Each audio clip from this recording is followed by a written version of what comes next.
Hello, everyone, and welcome to the Spiritual Wanderlust podcast. I am your host, Kelly Deutsch. Welcome back to the Contemplative Summit. I am so excited to be speaking with IIia Delio today, along with my co-host, Amy Marie. For those of you who don't know, IIia is a scientist, theologian, and Franciscan sister who focuses on the ways that evolution, quantum physics, and neuroscience intersect with theology.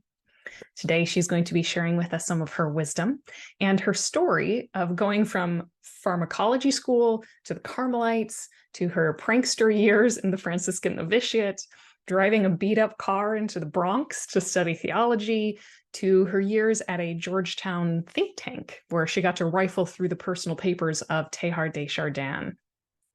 IIia holds the Josephine C. Connolly Endowed Chair of Theology at Villanova University and is the author of many award-winning books, including Care for Creation, The Emergent Christ, The Unbearable Wholeness of Being, and Re-enchanting the Earth. She is the recipient of a Templeton Course Award in Science and Religion and holds 2 honorary degrees from St. Francis University and Sacred Heart University. IIia also founded the Center for Christogenesis, which is an online educational resource for promoting the vision of Teilhard de Chardin and the integration of science and religion.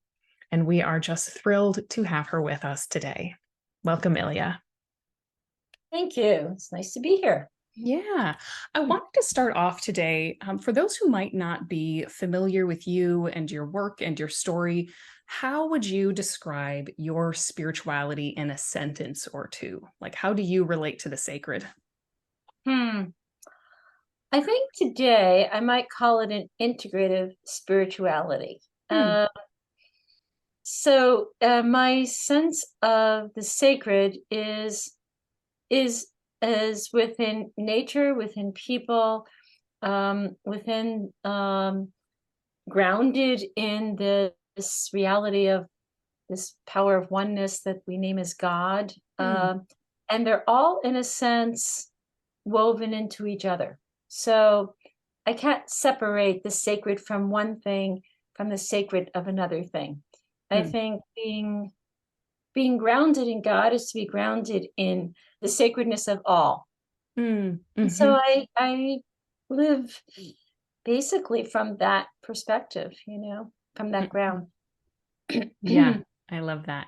We had a fun episode before about the sacramental imagination and just, kind of the panentheism, like the divine in all things. And that I love that concept. And I think it's becoming more and more well known, which I'm excited about.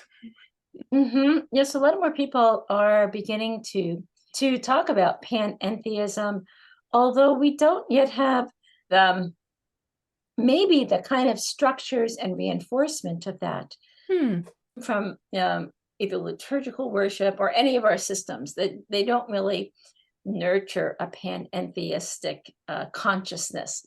So I think sometimes we have a consciousness that's sort of compartmentalized. And then I think in an age of technology that our attention is drawn away from, the sacredness of the concrete reality, that which we can experience.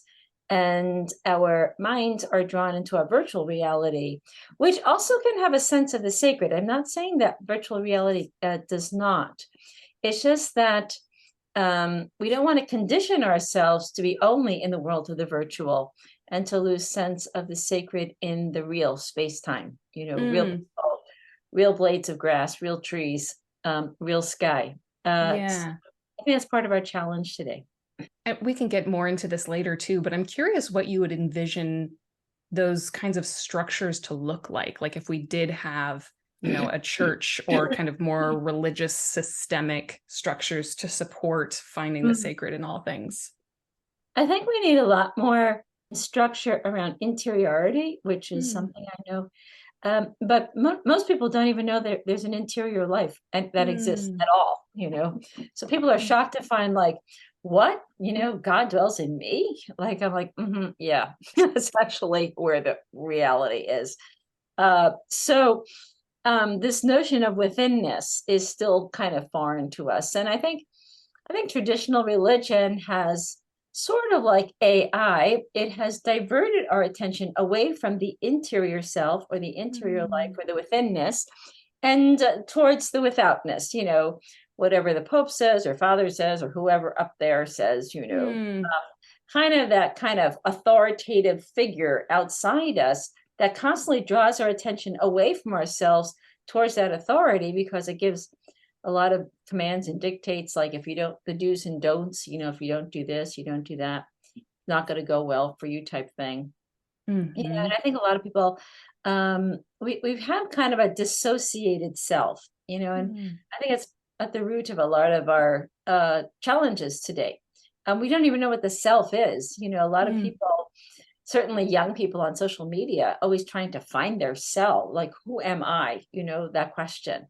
Mhm. And um, and it's, I think, because we don't have sufficient systemic, you might say, reinforcement that that self is to be at home in who you are, in your own Mm. giftedness, your own Mm. thoughts, your own reflections, and to rest there. And then you'll hear a still small voice talking, that we name as God. And then you realize, gee, I'm not really alone, am I? That there's a power here within me that keeps me going, and that cares for me. Um, and I think, if we really had a kind of spirituality of personhood, that really Mm. values the person as person, Mm. we wouldn't have such a great need, I think, to run after stuff, whether Mm. it's material stuff or information stuff, or we just never have enough stuff for Mhm. anything. So Mhm. we're always, the question is, we're always outside ourselves. That's our problem, and never really at home within ourselves. I think that's a really interesting point, especially in how historically the church has unfortunately drawn us outside of ourselves. And I'm sure that's also part of, it's not just the church's fault. We also have the tendency, it's easier sometimes to dwell on the external things, the stuff. I like thinking of stuff also as information, because how much do we just like spend scrolling on our phones or devices and Right. consuming all of that instead of spending more time interiorly. That's Hmm. Yeah, quite I think striking. a lot of people don't even, they don't trust themselves. A lot of people don't even trust their own thoughts. Mm. They constantly have to validate their thoughts by having, citations and making sure, checking Wikipedia or checking Google or checking someone else. And we always doubt ourselves. Mm. And, um, and the thing is, we need to trust ourselves. It's our thoughts, it's our experiences. And maybe they're not always the fullest thoughts, but they are our thoughts. And then if we bring them into dialogue with other people's thoughts, then we can maybe get a better thought together. Mhm. Mhm. Yeah, I think that's why Can so I many ask, people. Oh, yeah, go ahead, Amy. can I ask a follow-up question there? Yeah. Sorry to step on your words, Kelly. No worries. Uh, I'm thinking a lot about the journey from head to heart, and it's a short distance physically, and I think the longest one that a human can make in their spiritual life. Mm-hmm. What are your vehicles for that journey? I've been really curious lately about some of the words that we Protestants abandoned in the Reformation, like discipline and sacrifice practices. Yeah. In your- Yeah, I think that journey, what we call the journey from the head to the heart, is actually coming to a new level of integrative consciousness. It's moving the mind from that level of the egoic, the self-isolated self, to higher levels of understanding the self as part of something that's more integrated in the whole. Mm. Um, and what gets the mind there? Well, first of all, I think what clogs the mind from getting there? That might be a way of asking it. Our little minds get stuffed with our anxieties, our worries, our sense of unimportance or lack of self-worth, our feeling that we're never enough, and we always have to kind of keep trying to discipline ourselves. I do think when I say a type of discipline, I do think the type of sort of what the ancient desert fathers and mothers, there was we're like runners in a stadium, right? You can't just move to this level of integrative consciousness just by taking a pill or logging onto Amazon.com, or just getting your headset and putting the integrative mode of music on. It just doesn't work that way. The body works as a field, a holistic field that will shift as, in terms of what the environment is. So you have to create an environment that's kind of free of distractions and that kind of hones the body, the mind, and the spirit into these higher levels of awareness. And that is the beauty, by the way, of monasticism in a certain way, that you can withdraw from the very busy world and then take these kind of long periods of time just for quiet prayer or solitude, or minimize talking, minimize the distractions. We live in a very distracted world, and we have distracted ourselves out of existence, basically. And here I think we can learn from the wisdom of the more traditional aspects of religious life. I think that's healthy. And I think, and the other thing is, it's a way of life, right? It's not just a practice. It's not like I go to my yoga session, and I'm tuned in for 30 minutes or 40 minutes a day. And then otherwise I'm on my phone and I'm, logging into everything else. It is actually a whole shift of our beingness that has to take place. Like the word conversion or metanoia means just that. It means a whole shifting of the mind, that we begin to, everything about us begins to like turn, in a new direction because we're realigned in a new way. And I think spiritual discipline can do that for us, but we have to make the choice, and I think what's more difficult is when it's on our own. In other words, is kind of one of the advantages of belonging to a community that has built-in disciplines, because on our own, it takes a lot of effort. If you're a mom or you're working full time and and you want to do these things, but you have to get food on the table, you have to pay bills, you have to get a job, you have to earn income, pay taxes. And all of these concerns are constantly weighing on our mind. So we're always we're pulled, we're always living in a constant tension. And that's our modern, postmodern challenges. How do we just say, I'll take care of it at some point. Just, I'm going to, it's how we make the decision to focus our minds on the now, on what is most in our immediate experience, the persons that we're talking to, the places where we're standing or sitting, just be attentive to that. And the question is always, where is your mind? Because that's where your heart is, and that's where the rest of you lies. I get really excited about all of this because the idea of having an environment that supports your spirituality, I don't think is something that we talk about a whole lot. I mean, to some extent, but the more and more that I've learned about like our nervous systems and neuroscience and like how everything can impact our interior. I mean, that's what I love. And I know that's your specialty as well, but I something that I get very enthusiastic about because I see how much it's impacted me, how much the environment around me, I have a pretty sensitive nervous system, so when there's like a lot of chaos and hubbub going on around me, a lot of stimulus, it reflects on the inside. It feels very noisy inside. And so being able to be attentive to the kinds of environments that I put myself in, but also what I foster in my home life, in my work life, and also in my interior life, head and heart. All one, actually. It's like one giant feel or one whole on, all integrated with each other, the head, the heart, the body, the field of existence in which my body is located. And so absolutely right, Kelly. It's like when it's all about relationship or connection. So relationality is our fundamental reality. That we begin with relationships. And from those relationships, we develop into persons. It doesn't work the other way around. We're not persons in relationships. We're relationships into personhood. And I think being aware of those relationships, in other words, what disrupts them, what creates chaotic relationships, what actually deepens deep relationality. I mean, personally, I like silence. I mean, I am a big one for solitude. I could spend hours, days, weeks, well, maybe not weeks, but pretty much a long time, like by myself, and I love it. And most people are like, what's wrong with you? Don't you like people? I'm like, I do. I enjoy people, but I actually enjoying people comes out of a well of solitude. Like I'm at home in myself, and I'm at home with other people as well. I don't need to, I'm not an extrovert, I'm an introvert. So I don't get my energy from having to be with a lot of people, with a lot of stuff going on. There are people who do that, and that's great.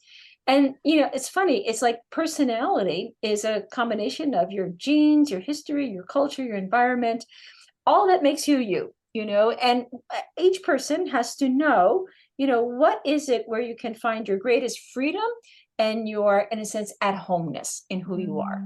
That's where you flourish as a person, among persons.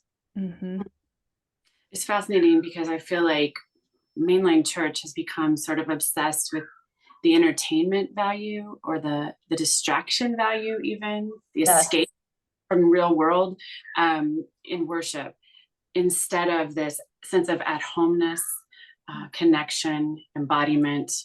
And I wonder if you think science and the integration of embodiment and what we know about our minds can be integrated into worship creatively to actually help people get that. That would be amazing, truthfully. But I do think that there are some. I can't tell you exactly who, but I think churches are becoming more aware of the need for science. There's a great neuralgia with regard to modern science. They don't want to get too close. It's like turning the stove on, and like they see the fire like lighting, and they're like, oh, we don't want to get too close to that. But there's some aspects that could be of interest. The thing is, science is probably the best description of the real, what really exists. And that's why we need to pay attention to it. And that's why any religion, if it's going to have any kind of authenticity or transparency, must be attentive to modern science. It's not an option. It's fundamental. It's a mandate. If you're going to be any type of religion that offers a vital sense of spirituality, a vitality of a living God, you must pay attention to science. I don't think that this is like, oh, I think we should vote on this, and see if the committee wants, to read up on science. That is just absurd. And honestly, religions will be left behind, those who make that choice. You cannot just say, well, we're just going to opt out of modern science and technology. That's not going to work. And you're going to live in a very, very strange world that you didn't have an option, a choice in. So, this is the thing. I think we are the world, and it's becoming. And therefore, it's up to us. We have to make the choice for, how will we know and love and shape our lives in the shaping of the world.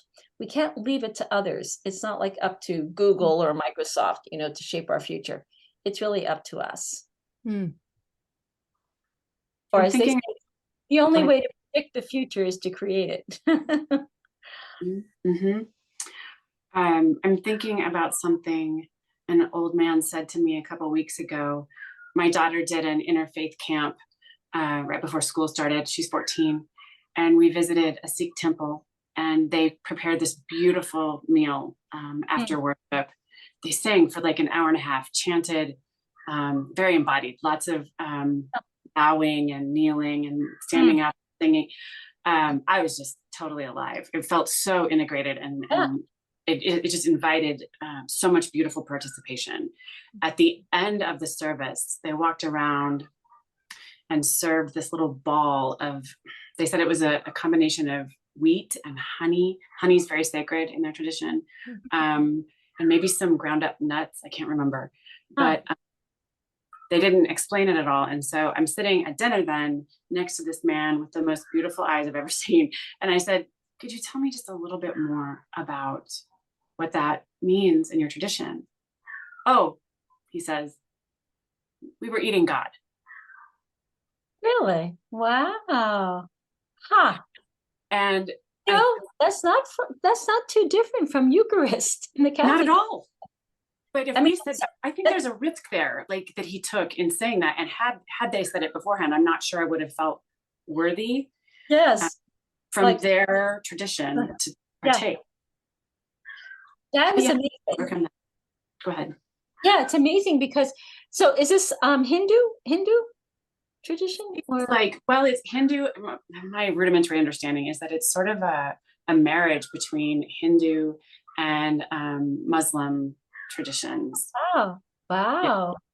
Yeah. That's amazing is right. Because the Hindus, have a deep sense of incarnation. So they are more pantheistic in the sense that God is in all things and therefore the sacredness of everything. So that notion of eating God, I could see that, I mean, I don't know if it's from that tradition, but so I mean, when the Catholic Church or Christian Church, I should say, instituted the Eucharist back, whatever in the patristic era, that was one of the major complaints from the pagans was like they're eating God, like that they're claiming that. That is just like heretical, that's just like outlandish. But something like that can be very healing for us. Like, that's how humble God is. God allows God's self to be taken in and to become part of us, to nourish us. I mean, you can draw out a whole symbolism there. And I do think, honestly, there may indeed be a divine dimension to our own lives. We call it image of God, but we've created a separation, like God's there and I'm here.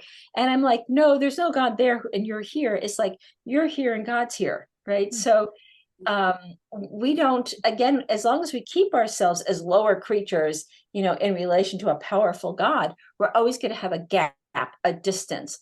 And that's what being open to other traditions, you recognize, oh, this is a Christian problem, actually, not necessarily a universal global religious problem.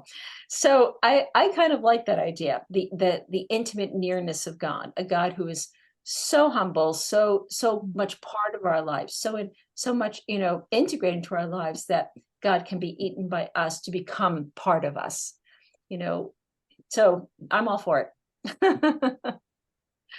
I think that's one of my favorite things about Christianity is that incarnational quality and the both and, at least the best of Christianity. I know there are plenty of people who have experienced very different forms of Christianity, but that incarnational kind of the both and of like the immanence and the transcendence, like, yes, like God, you can say God is transcendent, but like just as true that he, she, whatever is also immanent and here and can be received. Yeah.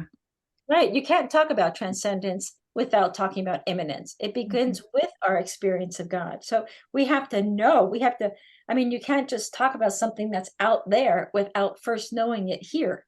Right. So immanence is the basis of transcendence and not the other way around. Now we talk like somehow we talk about God is out there or above us, but you can't even say that unless there's something of God already here, in your own experience of things. I mean, unless you have a completely blind faith, and that's of course a little bit not too good. Yes, I think that's why so many of us are getting so excited about rediscovering mysticism, because I think the mystics have always known of any religion, whether they're Christian or Hindu or, Sufi or whatever, being able, like, I love John of the Cross, who says like God is the center of our soul. But I remember someone pointing out, like in the Spanish, he says like, he doesn't say like Dios está, like God is located in the center of your soul. He says like Dios es el centro, like he is like the actual center of your soul. And that's like mind blowing because how many Christians actually talk about this stuff? It's. Well, the mystics do because they have experienced that God. They have known that God deeply within them. Like Catherine of Genoa, who said, my me is God. My me is God. And that she became a saint. So, others say, oh no, that's heretical. She can't be God. And it's like for her, so for the mystics, they come to that level of awareness of who they are in relation to this divine reality. and that overflow of love within their lives. And they realize that it can't separate who God is and who they are. The lines blur at much higher levels of consciousness. And so that the mystic sees in a sense the way God sees, and loves in a way that God loves. It's just living out of a whole new level of awareness and relationality. I wonder, I'm seeing this connection between vitality, the aliveness that Christians talk about, coming alive in Christ, and the risk, the inherent risk in being willing to release, let go, and shed those things that either no longer work or just aren't a big enough container. Yeah. So what gives you courage to continuously come alive and take those risks? Where's your source of vitality? Well, I guess, first of all, I look at Jesus in the Gospels, and that's exactly what he did. He was Jewish, and he, really came to a whole new understanding of God's imminent presence and this reign of God breaking open and, he was outrageous, quite honestly. I mean, he just stood on the margins and everyone thought this guy's either out of his mind or really he has some nerve for doing what he's doing. And I think that's what it means to be a Christian, by the way. You have to come to that sense of freedom.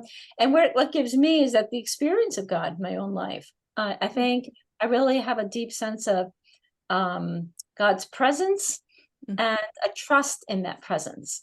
And I feel very kind of free in that presence. I really believe that God is a power of love that doesn't let us go.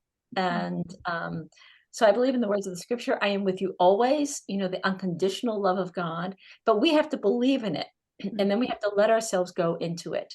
We're always, even if sometimes I think we say, oh, I believe that, but then we're trying to control our lives. We're like, I kind of believe it. Like maybe 95% I believe that God is the power of my life, but maybe there's 5%, maybe that's really not true. So we're always trying to kind of, make sure everything's okay with God. I just think, just let go and trust, and you give it your all. Here's what I think about God. You just give it your all in this moment. You make the best decision you can. You love the best that you can. It may not always work sometimes, but that's the beauty of God. Every end is a new beginning, every arrival a new departure. God is ever newness in love, and that love is always pulling us on to a new future. And so it's never to get stuck in ruts and say, oh God, it's all over and God's gonna, we have this, I mean, both Protestant and Catholic, too much hung up on the judgment of God and, and the guilt thing and the sin thing. And I'm like, oh my God, I think God must be like, what is wrong with those people? They're completely neurotic, and really tied up within themselves. So, I think that's why Jesus was always talking about like banquets and parties. There was probably another message like, get out of yourselves, go have a party and invite everyone, everyone who, can possibly go there, just go. We're not free. That's part of our problem. We're just not free. We're so bound up and wound up within ourselves that we're like tightly coiled, springs. And then the slightest thing that tips us off, we just launch into anger, into tirades, into, sort of, we emote or whatever it is. And it's because we lost that deep connection, that deep root. It's like a tree, a tree whose roots have been weakened, because they haven't been nurtured over time. One great storm comes along and that tree topples over.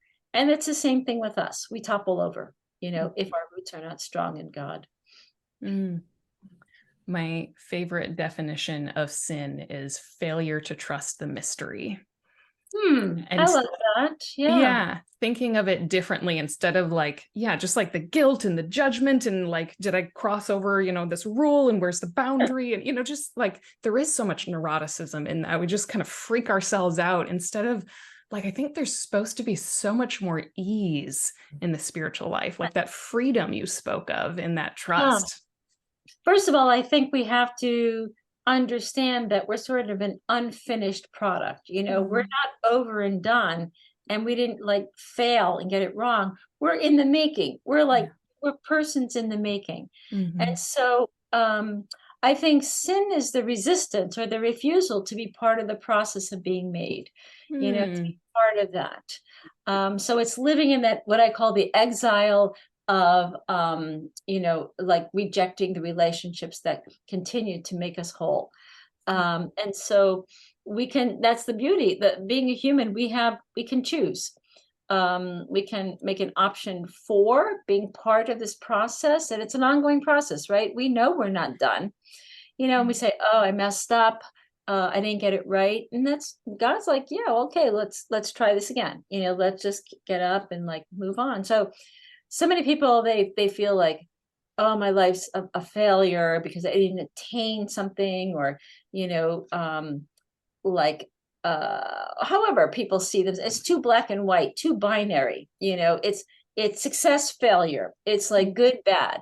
But life isn't like that. It's not binary at all. It actually works in kind of an open way, and open systems are always non-linear. In other words, they're always slightly chaotic. And so I'm like, a little chaos can go a long way. A little chaos is therapeutic. It keeps us on the edge. But, when you're living at least with an openness, it's always looking for, what are the new opportunities? What are the new choices, to be made? How do I, what if I look in a new direction? So if we confine ourselves and we go, this is it. This is it. Oh no, it failed. It didn't work. And then we don't look that there are other things. And I think that's how evolution works. Life always seeks more life. That's just the maximum of life itself. Life seeks more life. And we will always look for more life. We're about life. The last word of life is life. That is the Christian message too, by the way. There's so many things that I could ask questions about in that. I'm like, I think the idea of chaos freaks a lot of us out, because we have, I think everybody has some small amount of like neuroticism and desire for control and, wanting to hang on, like, but I just want stability, which I think is why we cling to structures and rules and things like that, because it at least gives us the illusion of, oh, I've got an anchor here, instead of recognizing like, but you're rooted, it's like, I like that image of the tree where you're rooted, but even still, like, you got the branches that wave around in the wind. There can be storms, you might drop all your leaves. Like, it's not like you're immune from like the chaos and unpredictability of life. And I think that sense of liminality, of living in the uncertainty and the mystery with a capital M, is really what spirituality is about at its heart, like our attempt to live in the mystery. Yeah, no, I definitely agree. I think, I do think we need, when I talk about living in chaos, it's not that we don't need some stability or some sense of order. We certainly do. But it's how we live. In other words, they're not fixed. The order is not fixed, or the stability itself is not a closed thing, like it's this or nothing. I look at that kind of order as provisional, like this is the order that is best for life at this moment in time. So by open system, we mean it's not that the system doesn't have order within it, but it's an order that is always in flux. In other words, by flux, we mean there are new ideas, there are new ways of seeing things. And so there's an openness to those ideas, or to new ways of seeing things. And of course, in science, chaotic systems work by strange attractors. And I think the spiritual life is very much, the work of the Spirit in our lives is very much like a strange attractor. In other words, we have patterns to our life, but if we're attentive, we feel this pull sometimes, or this lure in a direction. And that's, I think, the Spirit of God working at us, saying, okay, here's a possibility for you.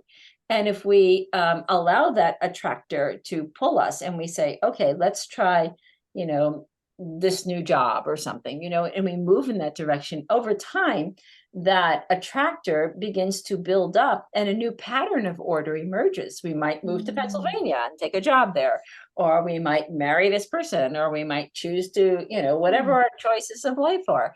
And that's the beauty of chaotic systems. that it's a kind of order and disorder, a flux of order, never getting stuck, never becoming closed, never becoming binary. It's this or nothing, which is what we tend to do to ourselves. This or nothing. Like, I got to take this or it's over for me. And I'm like, nah, I don't think so. I mean, most of my life has been, I thought when I was young, it was very binary. It was like, I'm going to do this, or that's it. I'm not going to do anything else. I mean, only this. And of course, every time I said I'm going to do this, it never worked out. So anything I had as a goal didn't work out. So that's really the funniest. So my bottom line is God has a real sense of humor, by the way, in all of this. Don't take life all too seriously. You have to travel lightly, as St. Clare of Assisi said.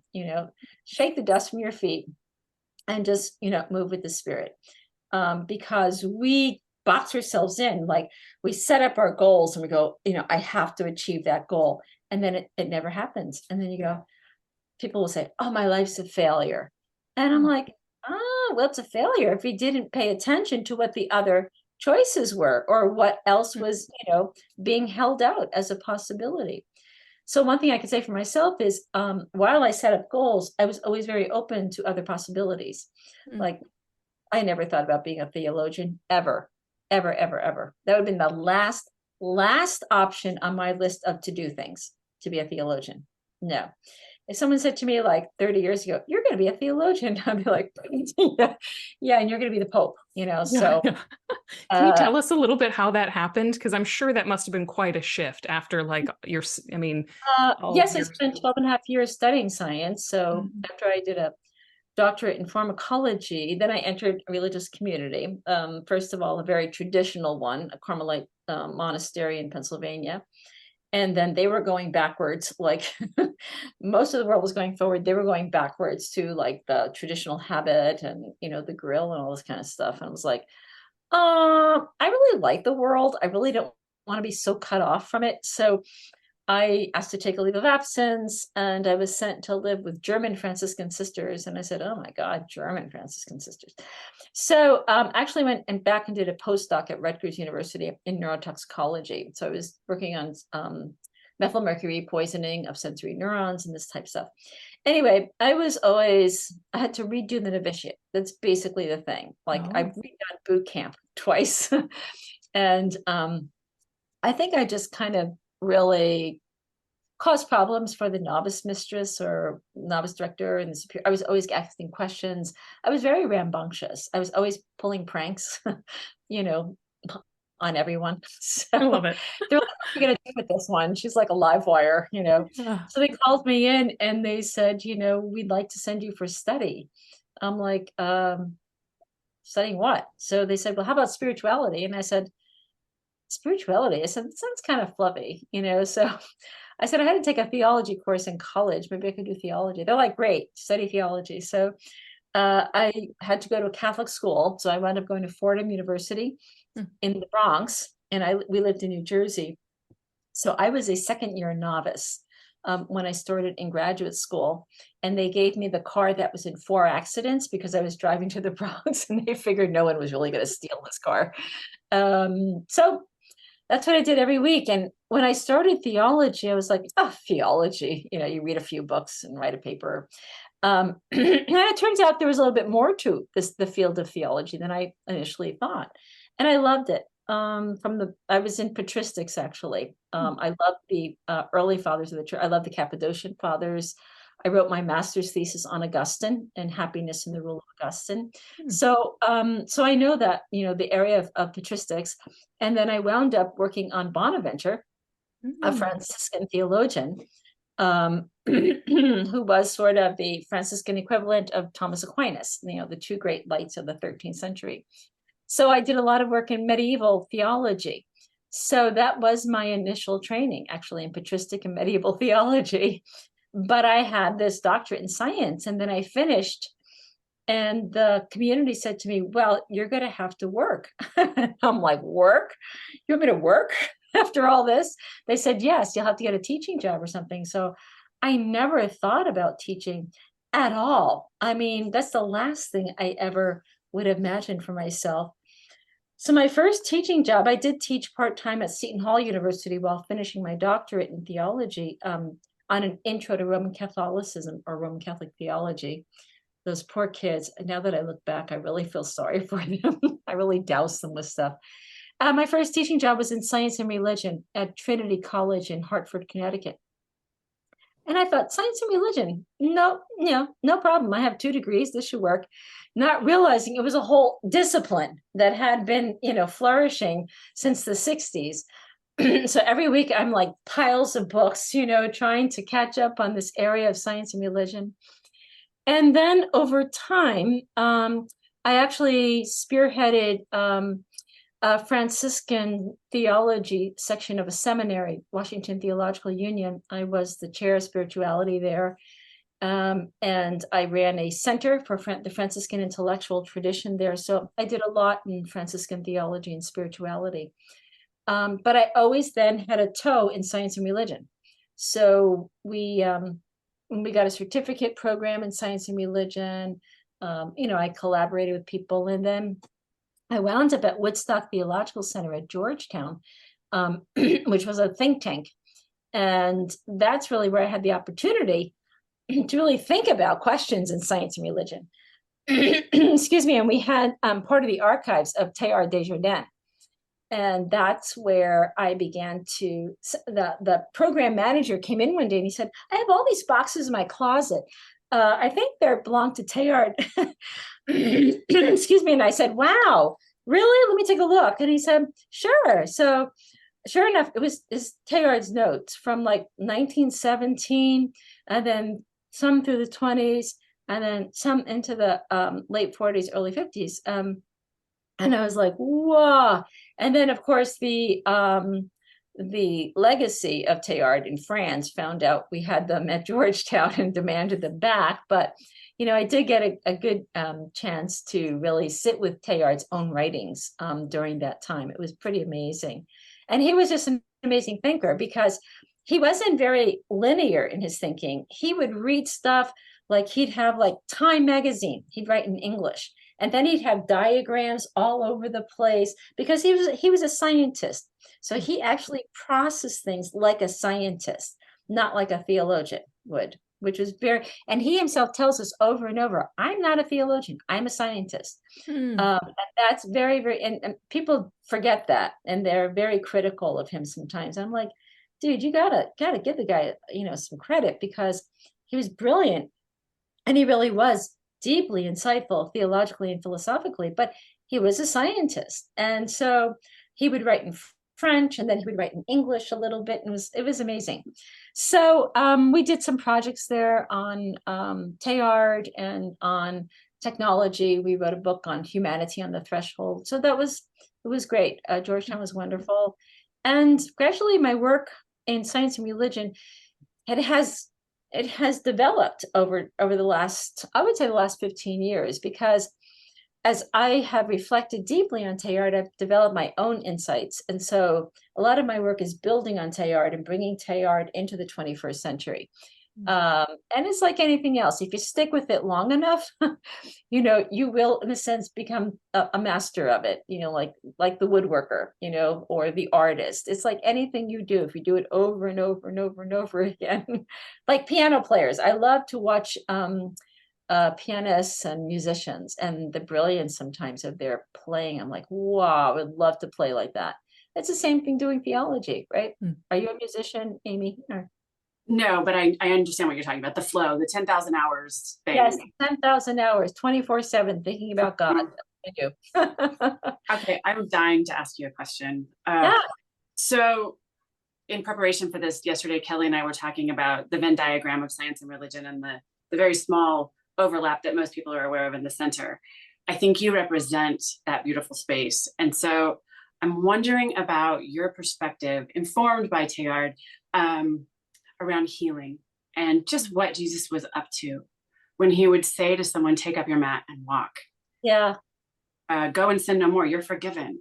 And what was happening on a spiritual level, but also a cellular level, and what new life he was inviting them into, speaking into them, that, and then the overlap of what we're learning about trauma and the difference between a traumatic event and a painful one, they say, is that trauma sort of plants itself in our brains when we have no one who witnesses our pain and gives us tools to work through it. Jesus bears witness, right? Okay, so I don't want to say too much. I want to hear from you and Yes. where that overlap is. Right. So, again, the physical of what we are, the brain and our emotional life, and these are all part and parcel of the whole, right? So trauma or, any kind of violence or any destructive, I mean, our cells react, and we are in a sense, like in this way, our animal tendency is to fight or flight, right? We either want to flee the painful experience or we want to fight back.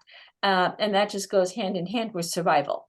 But I do think, and here's where I do believe in the power of love, that healing energy. So one thing we are energy. We're energy packed into form. We're energy packed into cells, into matter.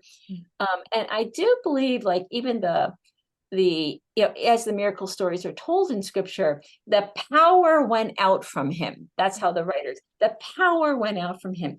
And it's the same type of thing. Once I read a story about, I think his name was Father Seraphim Rose, an Orthodox priest who narrated about a monk in Russia who was captured and held as a prisoner in an outdoor cell where it was like 32 degrees, below zero, where by any normal standards, he should have froze to death. But he prayed in this deep contemplative prayer. And that deep energy of prayer actually kept enough body warmth in him to sustain him through this very traumatic. And so there's something about the way that the energy that frames the mind can really help heal the parts of the body that are wounded or that have been disrupted. And so love does that. And I think Jesus himself, that power of love went out from him, and people experience that energy of being known, of being accepted, of being forgiven. And that experience itself was healing. And that's it. When we do not have the experience of that power of love, we remain wounded. And the body will respond to that. The body will shut down. The blood pressure will go up. The heart will race. The mind becomes filled with anxiety because there's negative energy flowing through us, because it's survival at this point, right? And our survival is feeling cut off. So part of the woundedness is the feeling of intensely isolated in our wounds, that there is no one who knows what we're going through, that this experience is so isolating. It's woundedness. The isolation itself is part of the woundedness. And I think that's one thing, again, from the scripture stories, Jesus, he disrupts woundedness with the power of love. And people feel accepted. They feel known. They feel, not judged, but that they can be set free, and, we have stories like that, that the woman, who is the woman with the hemorrhage story, and this kind of and requires a trust, and that's what faith is about. And that's why the story of the Orthodox monks, and I think the stories in the Bible, are like having this intense faith that God's power of love is here, and it if we allow ourselves to be loved, it's not only us loving God, it's allowing ourselves to be loved by God. And that's a huge challenge for us, because we always feel, especially in a fight or flight syndrome, that we have to make choices to get out of the situation, which is true on one level. You certainly don't want to stay in a wounded situation. But on the other hand, it's being open up to receive that God of love within one's life. And that power alone is I think that's what resurrection is about, by the way. We can actually be raised from the dead by that power of love. I think that's what Dietrich Bonhoeffer was getting at when he says, God lets himself be pushed out onto the cross And he says, only a suffering God can heal us, can help us. Many people go, what does that mean? A suffering God. I want a God who's going to save me. But no, that God now becomes part and parcel of your life, that divine love is the power for you to withstand, to go through whatever you will be going through, and know that life will prevail, as you make your way into a new future, whether that be resurrected life, whether it's, even if we undergo martyrdom, like Bonhoeffer did, or that we go through a tremendous ordeal in our lives and know that it will not kill us. So yeah, I'm a full believer in the power of love. Preach. Seriously, I've got chills. Like I just love that particular part of like where science and spirituality intersect is just like so yummy to me, because it's like amazing to see how literal like love being seen and known and heard can be like scientifically measured, and how it impacts our bodies and our nervous systems, how we carry trauma. Like Stephen Porges and like the whole polyvagal theory, he's like, safety is the treatment, like feeling safe, feeling seen, feeling known. Like you said, Amy, just like witnessed, like that's such a big part of our healing process, because that the lack of love, that intense isolation that you mentioned, IIia, is so disruptive, because as you said, like the relationality is like the core of reality. And I love that too. They're discovering all of that in interpersonal neurobiology, and just seeing how our brains, our nervous systems are wired for relationship. And that I just, I could talk about all this for hours. Good. Yeah. Yeah. So, any other questions or? We'll probably have time for one more. Amy, you want to ask? Oh gosh. Okay, that was a lot. My head is, my heart are both still sort of integrating. That'll take a while. Okay. My 14-year-old is really concerned about the environment, as many young people are these days. Where do you find hope in where things are headed, and how do we speak to young people that is life-giving about the future? Yeah, no, it's a great question, because right now I'm teaching freshmen and sophomore, 18 and 19-year-olds, and and then 20, and actually I have the whole gamut of undergraduates this semester. I had an undergraduate last spring, who said to me, I'm not going to live past 30 because the world's not going to be here. Like, she had a real sense, like this planet is actually going to destroy itself. And I have students who have deep anxiety issues over the fact that global warming is not only not going away, it's getting warmer. And they have real fear about their futures, and rightly so. They should fear the future, right?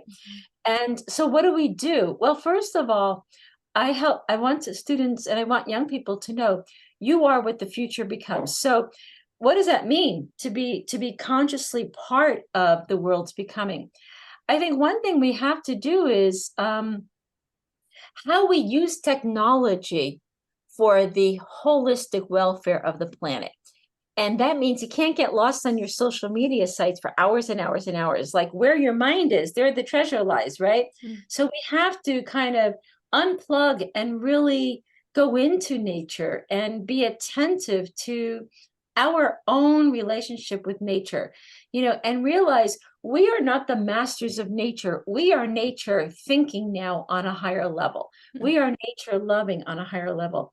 We have to help people. We have to help all of ourselves realize that we're not something separate from nature. We are nature, and we have developed frameworks and paradigms and systems that have alienated us from the natural world. And I think that means you need cyber Sabbaths. You need to unplug from your devices. You need to just put them down. I think technology can be a help, but it's how we use it. Does technology help broaden our awareness of belonging together? Does it deepen love together? I think one thing, how do we foster communities of compassion, communities of care, care for one another, is care for the earth. So it's not just a job, it's seeing ourselves really related, like we really need one another. We really need the earth. And the earth, I'm not sure if the earth needs us, by the way. I think it would do quite well without us. I think we're more in the way of the earth's health. We're sort of like, we're obstacles to its health many times. We have to overcome our addictions. We're addicted to social media sites. We're addicted to oil. We're addicted to power. We're addicted to money. And we have a lot of multiple addictions that we are just wrapped up in. And this is where I think religion and spirituality, religion I take not as just, what church you go to, but like, what's your binding power? What are you bound to? What gets you up in the morning? What's your tethering? Like a ligament holds together. What holds you together? And my job as a teacher is try to see that power of God is the power of love that holds us together within ourselves and among ourselves, and with this beautiful whole process of life that we call Mother Earth. And to realize that it's Mother Earth, like, we're the children of Earth. We're not the mothers of Earth. Mother Earth, is the mother of us. So we have, there's just too many, sometimes there's just too many conferences and too much talk and not enough systemic change. So we're very good about having conferences and gathering and talking together. We're very good on collecting the data. We have lots of data now to show that global warming is getting warmer. But I go on the road and there's just like 10 million vehicles, all with one person in them, So I'm like, okay, so we know that here's the problem, but this is not the solution. This is more the problem. So we can't get out of the world we built for ourselves. And that's part of our huge, huge challenge. We don't want to change. We like the world we built. We actually like it. We love going shopping. I like going shopping, but we're addicted to all this stuff. And that's the thing. It's like the person who says, I really need to lose 50 pounds, but then they're at the Chinese buffet and they're eating pizza and they're, so that's the kind of thing. It's like, you can't have everything. And it goes back to that question of discipline. What do you really want? That's always the spiritual question. What do you really desire? And then you have to order everything else around that particular desire. And we have a responsibility for younger generations. I think it's unfair for older generations to say, well, it's not my problem, you'll have to solve it. No, I think that's terrible to leave, a world in shambles for younger generations to have to try to, fix or try to make their way through it. We have a real responsibility to the younger generations to, as Sally McFaig said, to clean up the house and leave it in good order for those who will come after us. Absolutely. You are the future. You are what the future becomes. I like that. Exactly. Yeah. Beautiful. Well, IIia, this has been just delightful. If people want to learn more about you and your work and your books, where should they go? The Center for Christogenesis is the best forum, actually. Has blogs and videos and books and all sorts of stuff, We will put a link in the notes. You can form a Christophany group, a way of, with Wanderlust, maybe a way of deepening to know what's our role in this ongoing, evolving planet. How can we, this notion of the Christ, which means incarnating that divine love in our lives, that we are this emerging body of Christ. And so we have about 20 Christophany groups now around the world, in the US and Australia, New Zealand, Europe. So maybe think about it in the Northwest there. Yeah, beautiful. I love that. Yeah. Wonderful. Well, I so appreciate you taking time out of your teaching schedule to be with us today and have this conversation. We are very much looking forward to learning more in the Celtic Spirituality School as well. So thank you. Thanks. Nice. So much. Okay. Thank you. Bye. So I don't